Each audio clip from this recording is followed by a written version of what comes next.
So first of all, Haiti is in the Caribbean. That is, it's on the same island with Dominican Republic. That is close to Cuba and Jamaica. It's about an hour and a half of Miami International Airport to fly to Haiti. Exactly an hour and a half you get there. In Haiti, we speak two languages. We speak Haitian Creole. Mainly everyone over there speaks Haitian Creole. The Haitian Creole is a mixture of French and some English words and Spanish, but most likely it's French. So we have two official languages, Haitian Creole and French. Those are two languages, but 100% speak Creole. About 60% also speaks French. Because like if you don't go to school, you don't have to learn French. Because like schools, everything is done in French. And in the street, most likely people would speak Creole. That's what we do over there. So, but if you can speak one, you can speak the other too, because we use pretty much the same word. For example, in French, I can say goodbye, I would say au revoir. It has an R at the end, but in French, we say au revoir. We just don't say the R at the end. But pretty much it's like the same thing. Pretty much you can catch up. So a lot of things people first time people hear about Haiti, they was, oh, that country is like trouble, like, oh, you don't go there. But actually you'll be surprised when you go to Haiti. It's the most loving place, beautiful place, and very laid back also. That's one of the things, like from some of my companions was like really shocked because they realized Haiti is so laid back when you get there. Comparatively to what you heard, people saying, "Oh, you have to be careful." A lot of things. That's true. Anywhere you have to be careful, but loving people from the airport, you would see you would feel the difference. Very touchy too. Like if you don't want people to touch you, probably Haiti is not a good place for you. You know, you're different. Haiti has actually about 3% white, but they all live in two cities. It's like Fondé Blanc. A lot of my companions would say they're from there. It's like most of them live in that city, Fondé Blanc, or Fondé Blanc. That's mean like the deep of white. So I don't know why it's like that's how they call it. And Pétionville. Those two cities we have in total 3% white. But as a missionary, like you look different. Like for the general population of Haiti, some places you go, they never really used to see white people, or they used to see, they never get a chance to touch them. So people would like touching your hair to see like how different it is. You get that a lot. People wanna talk to you a lot. If you can even say one word in Creole, people like laughing, happy. Everyone wants to talk to you, wants to get to know you, which is always a plus to have like a foreign companion from another country. I used to have foreign companions and companions from Haiti, but like it's like once you're in the street with someone from somewhere else, everyone wants to talk to you because they want to know that person. They want to know why you doing this, why you in Haiti. It's like a great tool actually to get people to listen to us. And also other things about Haiti, because it's an island, it's pretty short. It's very humid and hot. Like even in December, we can have like 70 degrees. Like the lowest I know in Haiti, in the city I'm from, Port-au-Prince, in the city, it's like 45. That's the lowest I know, December, January. So it's always hot and humid in Haiti. So like during summer, you can eat like 100 degrees. So yeah, get really sweaty. And so as missionaries, we're not allowed to, but the beach is like a big business in Haiti because we have the coast. And like the food is a little bit different than here. Another big thing about Haiti, food, we love food. We love like chicken, beef, those things like daily meal for us. Rice and bean, chicken, beef, and vegetables. Most likely, that's the main food you will get in Haiti. And well, we have like other traditional food. Like everyone who goes there always like to try and love it. Like we call, like we have fried plantains, which is very popular in Haiti, and also fried meat. It was tasty. It's like really, really tasty. I love it. Just to go to Haiti. Yeah, and besides that, like relating something cultural relating to Haiti, people think like when they see a missionary, oh, well, you're working for the FBI. At the beginning, that's culturally, that's what people think. The way we dress, the way they say, us, like, we're working for the FBI because we're the only church I can remember in Haiti that dressing this way. To go to this with ties, sometimes suit, going knocking at doors, like, oh, you're working for the FBI. That's one of the things. Like, don't freak out. It's not like they're saying it in any bad way. It's like they're just curious because why you look different than regular missionaries from other churches they know they used to meet. And we have only one mission in Haiti.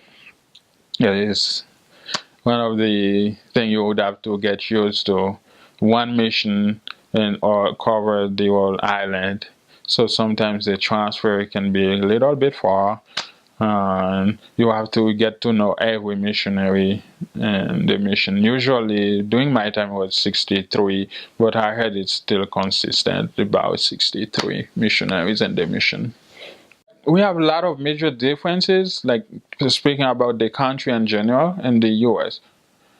One of them is like, as I said, the weather. That's totally different than the way it is in Haiti. The type of food we have, and transportation, easy access, those type of things are very different. Let's, for example, here I can just sit here and say, "Oh, the bus is coming in." If I don't have a car, I say, "Oh, the bus is coming at 8:30. I need to be outside to wait for the bus exactly at 8:30." I know the bus might be late for 5 or 10 minutes, but in Haiti, it's not like that.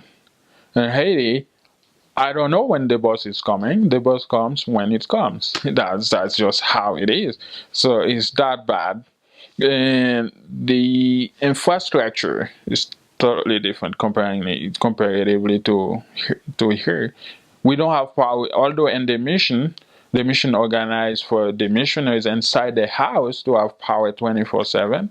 Mostly in Haiti, we have power half time. We don't have power like electricity 24/7. Some places, some missions, you have like you can take a shower with hot water, very nice. You love it like the same way with here. But I saved in areas also. Took like bucket shower. That's how we call it. So basically, the concept is the top water doesn't come 27 the way it is here. So we have like to store water in buckets, or we have a big reservoir, the way we call it, to store the water. And when it's time to take a shower, you just take your bucket, fill your bucket up, and go shower with the bucket. So we call it bucket shower. So this is like that would be a big change, but at the same time, it's a wonderful experience for someone who never try something like this. It's something really wonderful. And also, other thing, like you might think when you go to Haiti, people dress differently than we do here. People do here in the States. No, it's just exactly the same way. When people ask me what's a traditional clothes for Haiti, I don't know. It's we dress the same way, telling you the truth. Except like women in Haiti, they like wearing high heels, going to church. That's the only difference there with clothing. But of course, it would be different than Utah, the way people dress, because it's not an LDS. I mean, country 100%. You can find people like dressing different. We can compare Haiti like New York, the way people dress. You can find all type of dresses and styles over there. What other difference like we have here? We have like besides food and these things, like the same thing. But the big difference, people are very very kind of touchy. As I said, people would love to touch you, get to know you, and people not just to you, to everyone. Wherever you go in Haiti, you say bonjour, which means good morning, good afternoon. So like if I'm passing by you, I say hi. That's common. Except if I'm somewhere, just like on the street market, like somewhere, I don't know, just meeting random people, we don't. But if I usually pass crossing your street or passing in front of your house, usually I have to say hi. That's just how it is in Haiti. We say hi to everyone we know. And after church, we hug each other. People kiss in Haiti, not like kissing on lips like you do with your wife, this type of things, or girlfriend, boyfriend. Like after church, my friends, like guys, we would give like hugs. And for girls, friends, I mean just friends, regular friends, we kiss on the cheeks. So we do, which is like different, like kind of weird. And Haiti, if you're a missionary, then no, members know they shouldn't do that. You probably will be teaching someone who would try to kiss you on your cheeks. It's not like because she wanna kiss you. It's just like the culture. Some of my companions felt bad. Actually, it happened to me in front of my mission president. I went on the meeting. My mission president was there. He's from here. He's from Weber city. No, not Weber. Here, Heber? Is it? That's not too far after Provo, after the canyon you're crossing. Is it Heber? Yeah, that's where he's from. So it was like there we were in a meeting and couple of people I used to teach and invite to church that day. They came to church. They were so happy to see me, and I was happy to see them too. They said they were coming to church, and they did. They came to kiss me, but the way they did it, I didn't want to embarrass them. I let them do it, and the president was laughing after that. We shared a good laugh about it. We tried to avoid it as we can, but sometimes there's nothing you can do because you don't want to embarrass your investigators. Sometimes you just let it happen. As long as my companions was there, my mission president was there, so it's not they know there's nothing really going on. But yeah, so that's just how we are, and people don't understand sometimes why you don't allow people to kiss you. But you just have like to be upfront explain them this is a rules and the mission we're not supposed to do that, and they will understand it, not try to do it the next time. But next house, someone else might try to do that. So yeah, this is a big difference with the states. We very close to each other. Another thing, we loud, like especially doing soccer. If you're in Haiti, some neighborhood you live, you probably will have a hard time sleeping doing soccer, especially if Brazil, Argentina playing, or Haiti playing soccer. The big soccer team, so it's very loud everywhere. You won't find people to teach, actually. I mean, it's not because they don't like the gospel. Even businesses, actually, there's no service because we're crazy about soccer. This is one of the major differences we have from here. So yeah, basically going to Haiti, it's an adventure. You should expect for everything a lot of experience a different culture in a way. At the beginning, it might be awkward, but once you get used to it, it is fun. It is really fun. Haitian perspective, it might be different, the story when you hear from a Dominican. But like me, I have a lot of Dominican friends with friends. So we can think about the relationship Haiti has with Dominican Republic, like someone living close to the border to Mexico.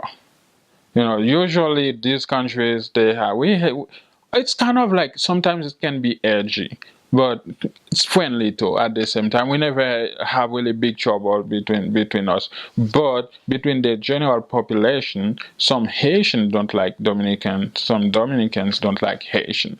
But it started like a long time ago. It's like about 150 years ago when Haiti became independent. So that's like over 200 years. Haiti became in 1804. Haiti became independent. After Haiti became independent in 1804, about the fifth president of Haiti decided to occupy Dominican Republic. And we did that for over 5 years, occupying Dominican Republic. And that is something that's hard for Dominicans, most of Dominicans to get over. They were colonized before by Spain, but because Haiti is the first black nation basically became independent in the war in 1804. That was the only time slaves organized a revolt and became independent. That's never happened before around the world. We were colonized by French, by the way. That's why we speak French. After that, to protect Haiti, that president deemed necessary to colonize Dominican Republic. This is something they study in school, and while studying that, and now Dominican Republic it's making more progress than Haiti. They're more advanced economically than Haiti. Because of that, it's hard for like young Dominicans studying this story in school accept that they were colonized by Haiti. And automatically that kind of like put some type of hatred between them. But those people who are really educated, they understand that's the past, that's history. It's like it's not like something Haiti wants to do anymore, and they don't have that desire either themselves to do. So that's the main issue, most likely that cause like issues between Dominicans and Haitian. And besides that, you get a lot of Haitians crossing the border because there's more opportunities in DR than Haiti. It used to be Haiti in the past, in the like 1980s when Haiti was more stable. It used to be Haiti. Dominican would come to Haiti to look for jobs. In fact, a lot of them still live in Haiti, but now you see more Haitian migrating to Dominican Republic to look for jobs. Because of that, we kind of have the same type of relationship between Mexico and the U.S. A lot of people like it. These people coming here taking our jobs, and the same thing. Basically, we have because we have over 10,000 Haitians living in Dominican Republic. So that's comparing the sizes. Haiti is 8 million population, so that's a lot for them, Haitian living there. And constantly, a lot of Haitian crossing the border. I used to, like, that's where I go to the temple. We don't have a temple. Dominican Republic has one. So that's where we go to the temple. There's a lot of Haitian crossing the border going there. So it's kind of like a threat for them. Sometimes they feel it. This Haitian coming here, live there, they're not moving back home. We have over 10,000, and they're having kids over there. Automatically, they're Dominican too. So that's the fundamental of the issues we have with Dominican Republic. But besides that, I have a lot of great friends from Dominican Republic. I've been there a lot of times. Like I really enjoyed it. I loved it there. Being said, Dominican Republic actually is, to be fair, is prettier than Haiti. Because the Dominican Republic, a lot of businesses from the U.S. went over there and developed like the tourist areas. So basically, although they don't own everything, but they allowed those businesses to go there to develop Dominican Republic. It's more developed than Haiti, actually, Dominican Republic. So if you go on vacation, you'd love Haiti, being in Haiti. Some people, if you love the beach, probably Dominican Republic, you might have like easier access, those type of things. It's well organized because a lot of companies from the US build it. You can have a McDonald's in the Dominican Republic, whereas in Haiti, you won't have that. You still can have a burger, but it's like a different type. It's not what you're used to in the US, if that makes sense. Mm-hmm. There's a lot of them telling you the truth, and I try to say those that's like funny, and at the same time like makes you thinking, like wondering what is that. So, for example, the charge. Like if you say if I'm telling you a story, but the story kind of like compelling to you, and it's like, oh, te charge. Or sometimes you don't care. You don't say you don't care. You just say te charge. Te charge basically. What does that mean? If you would say te charge, it's like the head is full. So there's another way of saying you stress out about something. But the way we say it, it's not in a way I'm bugging you with my story. It's the way, oh wow. It's like when you say, I'm telling you a story, it's like wow. It's like, wow, that's charge. That's like the same way. We say that a lot in Haiti. But because of that, a lot of missionaries, they added to that. Actually, I think missionaries came to that. They would say, tête chargée, bunda léger. Tête chargée is like, well, if you say your head is full, then your butt is like, it's not, it is lighter. So basically, that's why I say. But people think it's funny somehow. For you, it doesn't make sense when you hear it. But when anytime you say it, people would start laughing and Haiti. You say, "Te charge bunda léger." Te charge bunda léger. Basically, you're saying my head is full, but my butt is light. It's like, oh, okay, that's okay. But it's funny to say that in Haiti always. For example, if like Wap conjugage, that's another very popular expression. Wap conjugage. In English, that would translate word to word. If you're trying to translate it, you will know George, like the person's name, George. How they come up with that expression actually, Creole is a language that evolved throughout the years. It started after, you remember, there was like a hurricane called George. I told him that I think that was in 2001, if I remember well, 2000, 2001. Because Haiti is close to Florida. We have a lot of hurricanes. Anytime there is one in Florida, you can expect there might be something in Haiti. But by the way, not too big disaster because except getting flooded because Haiti is surrounded by mountains, big mountains. Basically, that's the meaning of Haiti, big mountains. So because of that, not a lot of disaster has happens in Florida and New Orleans. During that time, we started with that expression of conjure because that Hurricane George was the most caused more damages in Haiti. So because of that, it became an expression, WAP conjure. But you will know that Hurricane George. Basically, that's what they're saying. But it's funny for people. If I tell you something, or if I do something you don't like, stupid, you have conjure, you will meet the repercussion for what you do. Basically, that's what I'm saying.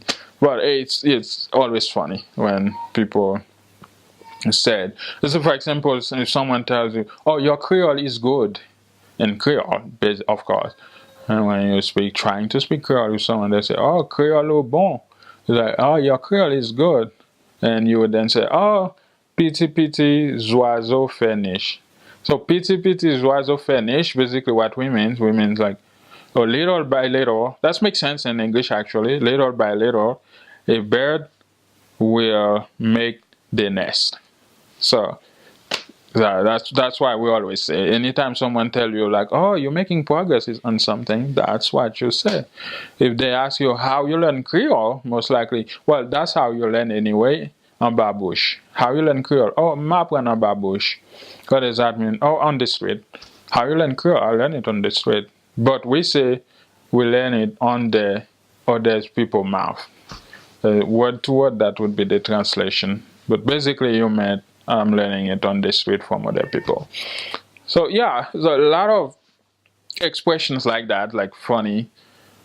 People think it's funny, but for you, it doesn't make sense sometimes. So anyway, that's what I love with culture. When I moved here to the States too, a lot of things people would say, they would laugh. I was like, what does that even mean? I get every word, but putting them together, that's not even funny to me. But when you start getting the culture, you're getting into the fun. So that's exactly what it is in Creole. You can turn everything to fun. So one thing I said at the beginning, every word has like a specific meaning. I would take that back for a couple of words. Like some words can have different meanings. Let's say, for example, one word we use for everything is bagay. Bagay, you can use it in a clean way and a bad way too, but most likely it's clean. Everyone uses it. A lot of things like this thing is bagay. Bagay sa. This thing. There is no other way to translate things. It's bagay. So let's say, for example, did you do this for me? I would say, hey, have you done this thing for me? I say, est-ce que tu fais bagay sa pour moi? So we use bagay in a lot of ways. Bagays are difficult. That thing is difficult. That lesson is difficult. A lot of ways you can say dim bagay. Tell me the thing. Dim bagay la. Anal fe bagay la. Let's go do that thing. It's like, We use it like, but basically it means like thing, but we can use it in a lot of different ways. A lot of these ways. Sometimes people, you can even describe your lesson with a bagay. So it's a common word we use, very common in Haiti. Creole is very close to French. So the history here, Haitian speaking Creole, is basically because we were colonized by France. So this it's kind of like an heritage we get from France. But what happened with Creole, the way Creole started was doing colonization. Like the slaves, when Christopher Columbus went to the Caribbean, basically came to America, they started to use the Indians. But these people didn't use to hard work, hard labor. They started to die massively. So what they had to do, they had to go to Africa and bought other slaves to continue working in the field over there in Haiti and all over the Caribbean. They needed slaves to work for them in the plantations over there. But what happened is most likely those slaves, they didn't understand each other. They didn't have a common language because, as you know, in Africa, only one country can have like 7 languages, different like dialects, the way they call it, they speak over there. So that was a problem. They were trying to understand their master, and they were trying to understand themselves. So that's how Creole, the Haitian Creole, got started. So what happened is these slaves, they would hear the French words because remember they weren't allowed to go to school, so there was no way for them to learn a proper way of speaking to each other. So they would start like picking up words from their masters or from the way we call them the free men.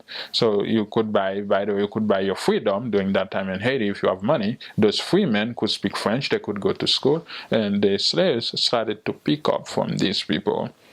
Let's say the owner of the slave or the master would say bonjour with an R at the end.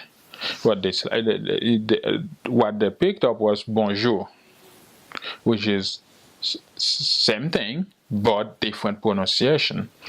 Like say au revoir. In French we have the R. You can hear the R at the end, au revoir.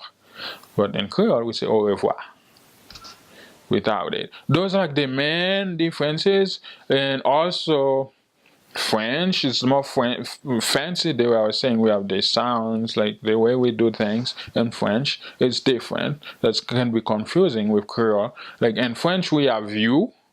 You close your mouth to say anything like un is closed, but in Creole we say un. That's the same thing. Means it's in one. No, that means one. Un, but un in French, that's the type of difference we have with the two languages. So same words, same spelling most of the time, in totally different pronunciation we have. Let's say another thing we can say in French. In French we can say, for example, uniform, and uniforms in English, uniform in French. Not only there is a U at the beginning, I said uniform. There's an R before the M, the spelling. But in Creole, I would say uniform. Not only I don't say the U, I put as in just I, E. I is E in Creole. So in French also actually. So I say uniform. So the pronunciation for someone from France is totally different and can be confusing. If you're from France, you're like, what is that? Because that word doesn't exist in France, in French actually, and any type of French it can be in Quebec or Paris, because it's totally that's another way of saying things, but it's totally Creole. It's not their own French. So that if I'm speaking with someone who is from Paris, for example, and I said, je suis un élève, you say, what's un? That doesn't make sense. So he would get je suis, but because I speak Creole, I said un. What's un? I have to say je suis un. So the French, they have the linking, the liaison, je suis un, would make sense, but like in English, you're linking them, je suis un élève. That would totally make sense. So let's say, for example, Obama is speaking French, English with someone from Utah. Basically, you can see both people, they speak very well spoken, but you still can see a difference. So that's how it is with Haitian speaking French and someone from Paris. But basically, it's the same way of saying things. But people from France, they have more things coming out of their nose. That's what we realize, which we don't really do, but we understand each other pretty well. It's pretty much the same thing. When we're speaking French, except we can get them confused with Creole words, which is easy the way I explained earlier, because the words, they're so close. Because for example, if I'm saying book, this is my book in English, and French I would say c'est mon livre. C'est mon livre. Someone from France, you would see the difference the way I say it. Although I said the same thing, I would say c'est mon livre. It's like the sounds like more nasal than we do in Haiti. But if I'm saying it in Creole, I can get them confused. C'est livre-moi. It's the same thing, actually, exactly the same thing, but I don't put all the fancy accents. C'est mon livre. That would make sense for someone from Paris, but it would say c'est livre-moi. No, it doesn't totally make sense. So those are the differences between Creole and French, normally. But to come back to answer the question, like the difference between French is like sometimes different accents. You can see the different region. That person, you can recognize that person is not from Paris, that person is from Quebec, but they all can understand each other pretty well. Yeah, when we're speaking French, except Haitian can confuse people from France because we can pronounce differently. Creole is easy to learn, actually. It's one of the easiest language to learn. You just need to know the basics. Once you know the alphabet and you know how to put like the letters together, and you're done. That's it, like L-E, L-A. If you know how to say L-E, L-A, L-I, those type of things, it's very similar. It's followed a similar pattern for everything you're saying. Like for example, in English, you have live, live, which is the same spelling but different pronunciation. We don't have these things in Creole. Anywhere you say A, it's always A and it means A. So that makes it easier to learn. For example, like in Creole, I can say bonjour. Bonjour, that's the combination of two words, basically good day. It's the same with French, right? But anywhere, jour is always jour. There's nothing I'm going to say to jour, which is day. Day would stay day. It wouldn't like change with another way of saying it. Good is still good. There's no other way I can say it to make it look something else. So that's the pattern for Creole we follow. It's like everything has a meaning, and that is the meaning. That's it. Except we use some slang sometimes. Like for example, WhatsApp, which is sac passe. That is the most common phrase for missionary to say hi to people, sac passe, which is like WhatsApp. And most people would say ma boule. When someone would say ma boule, you would try to translate that the first time. Ma boule, what does that mean? When you go to the words, because the slang, when you go word to word, it means basically, I am burning. It's like, you're burning? That's the first time. It's like, what does that mean, you're burning? So it's like, basically that means I'm just chilling. That's what it means. So it doesn't mean really I'm burning on fire. But translating word to word, that's the meaning, ma boule, I'm burning.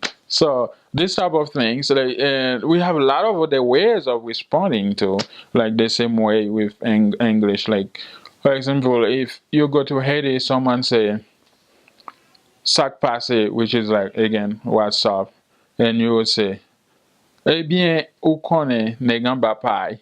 What does that mean? Basically, you're saying, "Oh, I'm undercover now.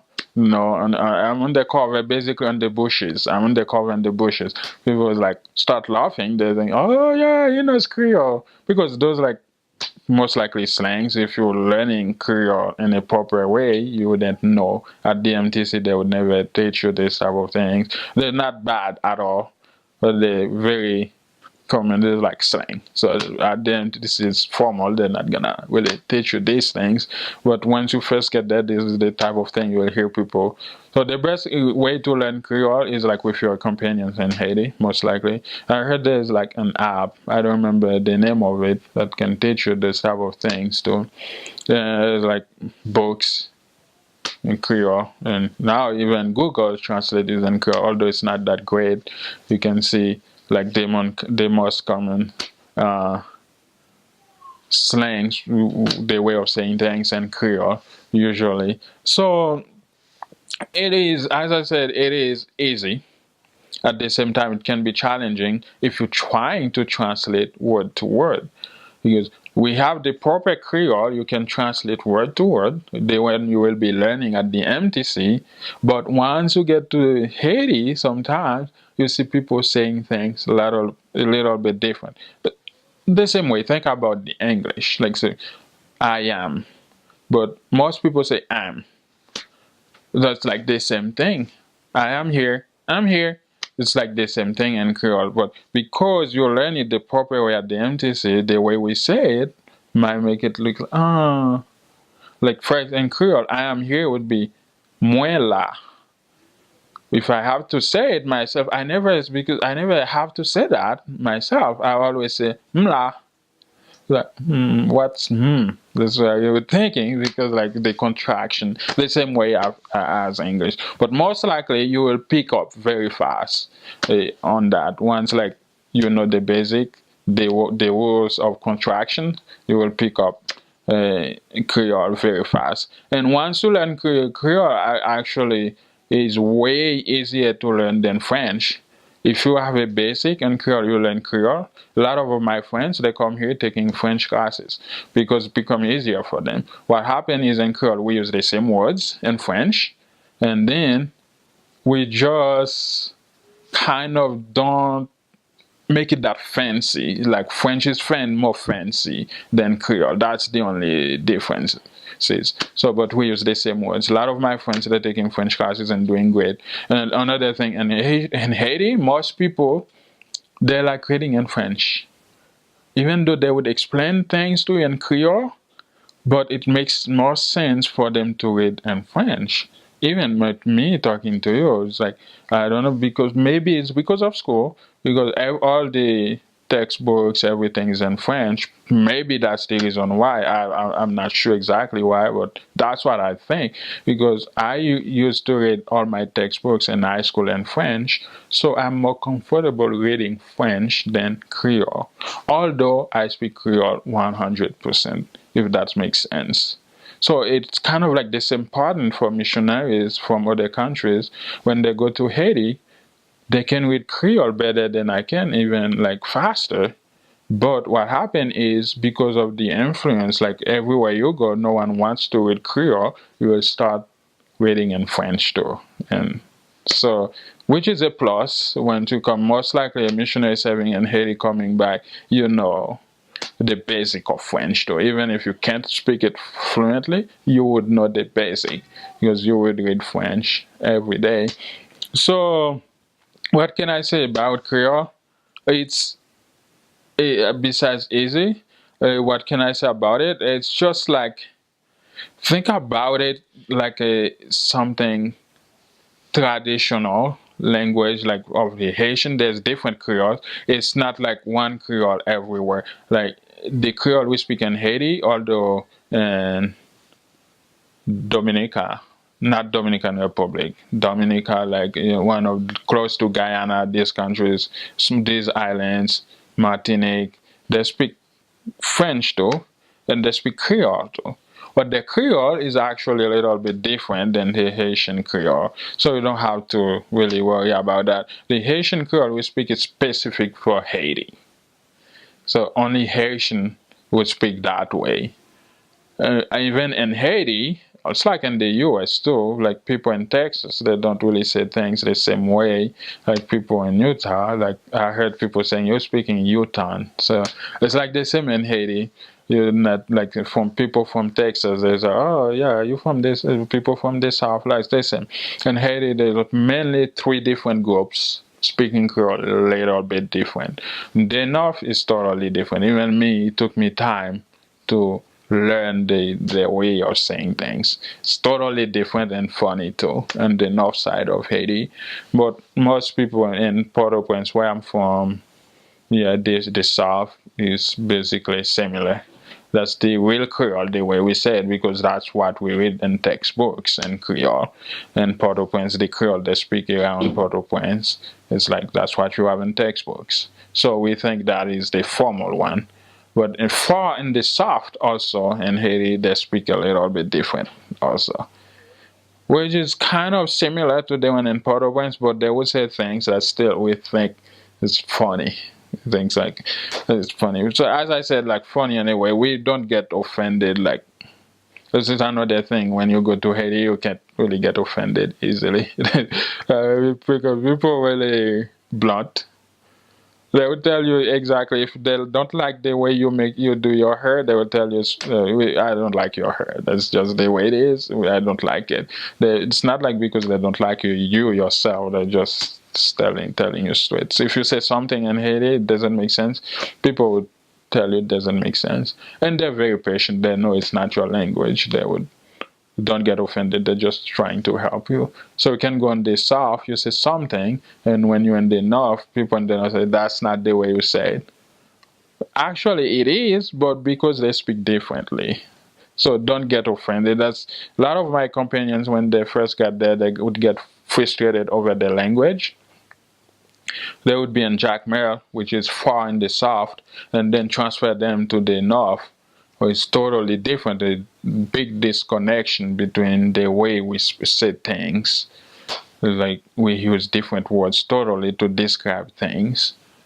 They would get kind of like frustrated. Why they're not getting the language? Actually, it's not that you're getting it. It's like just different way. It's different, totally a different Creole, like if I can say. You're basically relearning it again. Don't get frustrated because people are willing to help you. They love it. If you want people to come every night to teach you Creole, their way of saying things, their culture, they would love it. They wouldn't do that for me, but they would do that for anyone they know, as long as they know you're not from Haiti. They would do it for you for free to come to teach you Creole, to come to teach you how to say things and get to know them better. Yeah. I was Catholic, but I grew up in an environment where people like talking about the gospel. In Haiti, that's how it is. People really know their stuff when it comes to the Bible. Uh, where I live, people used to have discussions about religions.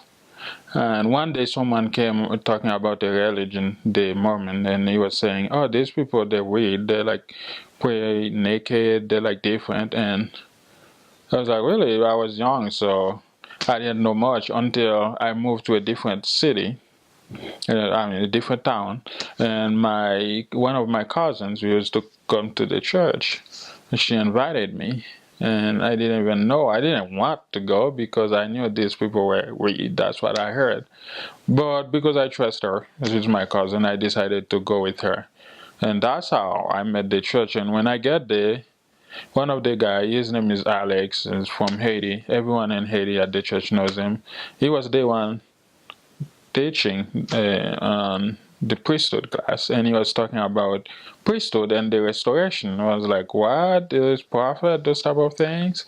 He was saying, yeah. And they started like, basically I was the only non-member at that time.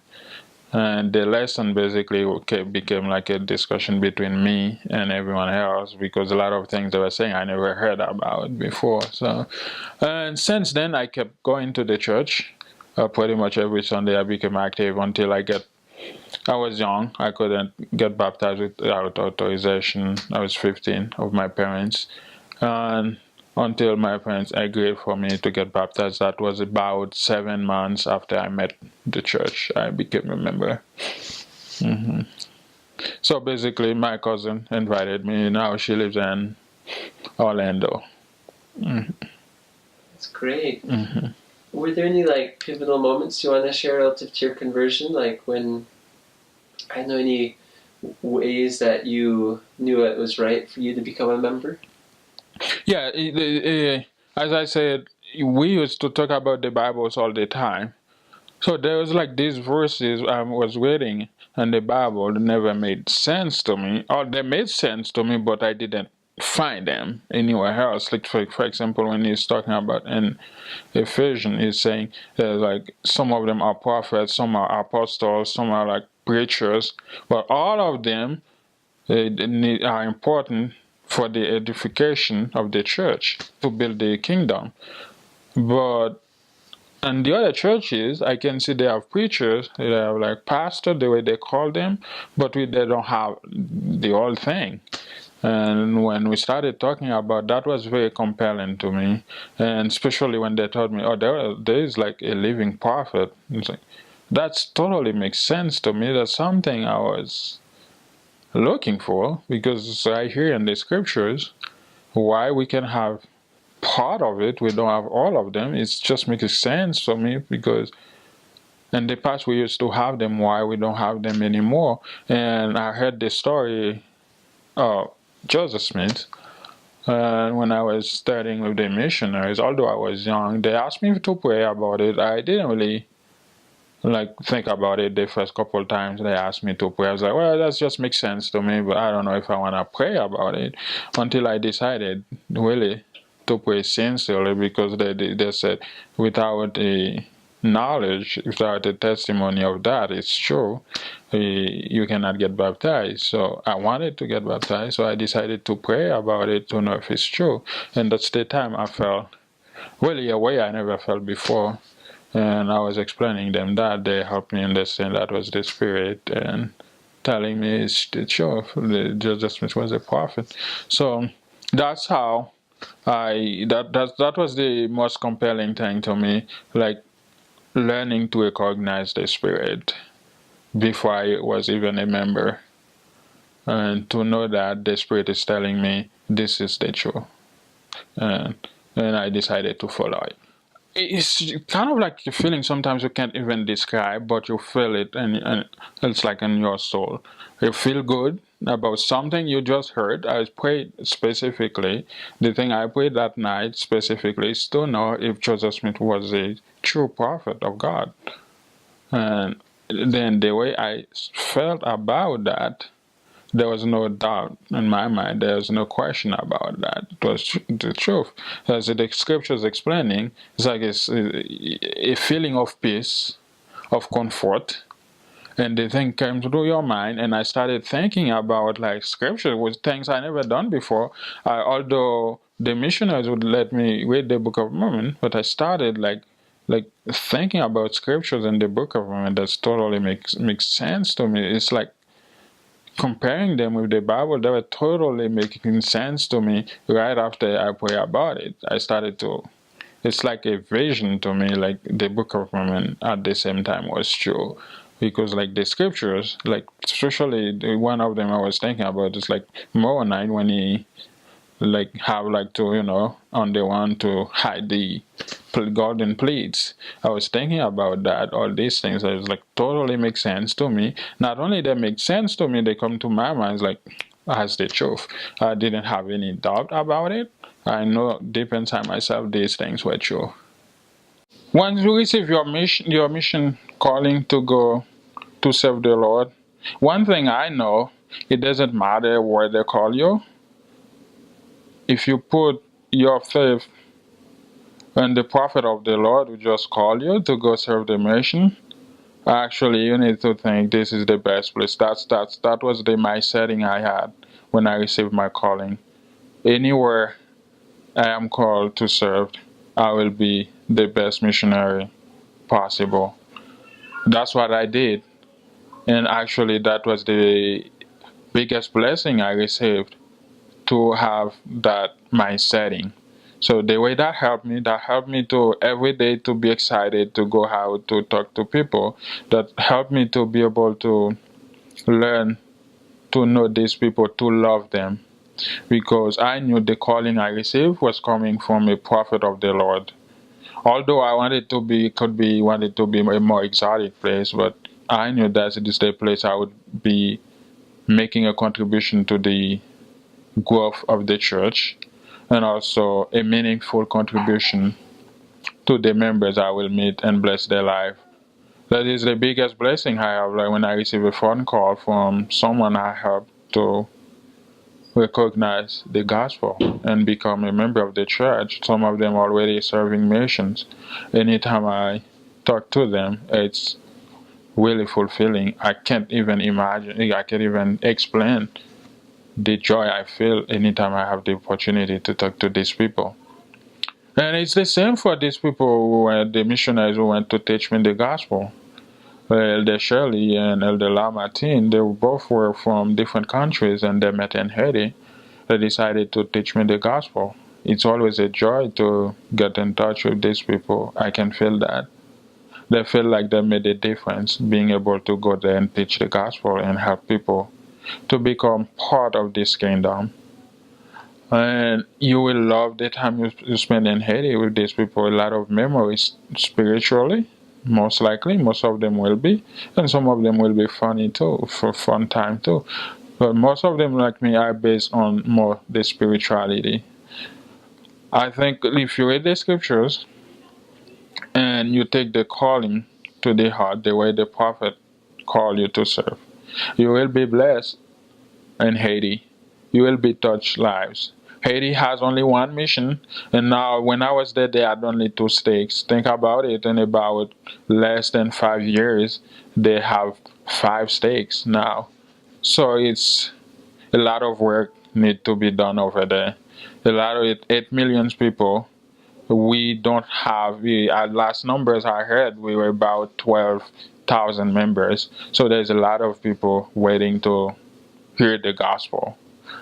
Get excited. I was really excited about it, that opportunity, and that kept me every day keep going and being able to make a difference in the life of the people. Even those I didn't have a chance to baptize, I went back participating in a lot of baptisms because those people they remember to invite me because they could see the love I felt for them when I was teaching them. Although I left, some of them wanted me to go and actually baptize them, which I did.